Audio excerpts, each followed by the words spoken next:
Copernicus le to hai. And my name is Kinjarapu Mohan Naidu.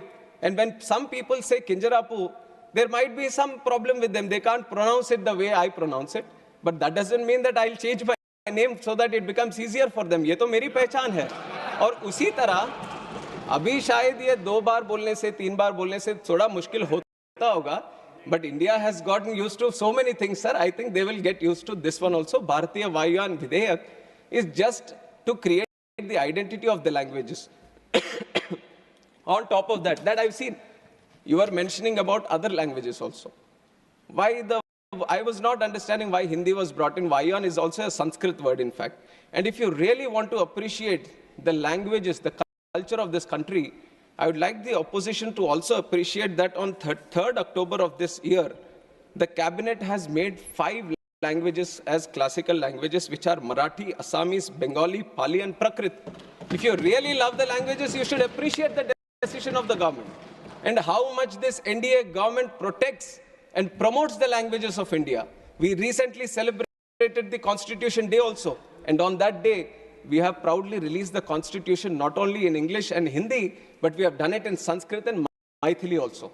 So you see that there is a whole conscious effort that all the languages should be given their importance, all the languages should be protected, and all the languages should be promoted. I think this is one point that I wanted to make regarding the language debate that has been going on, sir. And on top of that, Udaan, I have already given the numbers during my opening speech also on how the numbers have doubled, in fact, from 2014 to 2024. Now we have gone through the numbers. We have seen all the airports coming up. We have seen the lot of passenger traffic being increased. Sometimes when we go through it, when it becomes a normality, we kind of feel that it is just a regular thing that has been happening. But if you have to compare it with the other developing countries or developed countries, then you would see that how doubling a number in 10 years is very, very difficult, sir. And that is something which has been a challenge for India also. And that challenge has been successfully addressed, and we have doubled the number of airports, doubled the number of passenger traffic that we have, and doubled the number of aircraft fleet. But for us, I can proudly say, under the leadership of Modi ji, aviation is not just looked upon as how many. I also agree to a certain point that it's not about just the numbers. Numbers I'm giving to show you a picture on how much progress we have made. But if you look at the true sense on why we want to promote aviation, why we want to make it one of the best sectors in the country, in the whole world, because when we talk about aviation, we talk about tourism.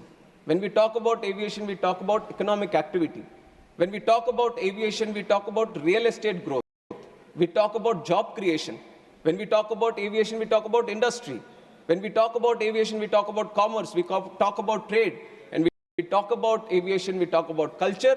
And when we talk about aviation, we talk about agriculture also. And that is why aviation is a very important nodal sector that needs to be given that push. And with this idea, I'll get some water, sir. Please. And it is with this idea that the whole aviation sector has been thoroughly, deeply understood on what the true potential India can have. And we have seen that there are multiple gaps also. Now 90,000 crores capex has been put into the infrastructure to create the infrastructure in airport infrastructure.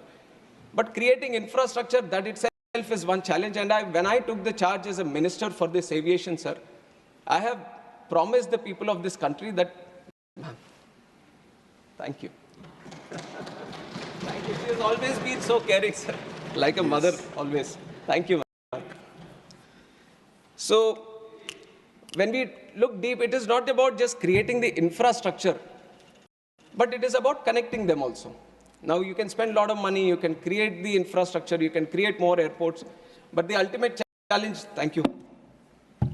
The ultimate challenge is how do you connect? And that is where, bringing in all the aspects of the government, we created the Udaan scheme, which is Uday Desh Ka Aam Nagrik. Through the Udaan scheme, the challenge of these airlines, because it is a market-driven industry, where they feel there might be a non-viability in running a route, the government has taken the responsibility a little bit on himself, and it has said that why don't we provide the viability gap funding? It was the first time that it has been done.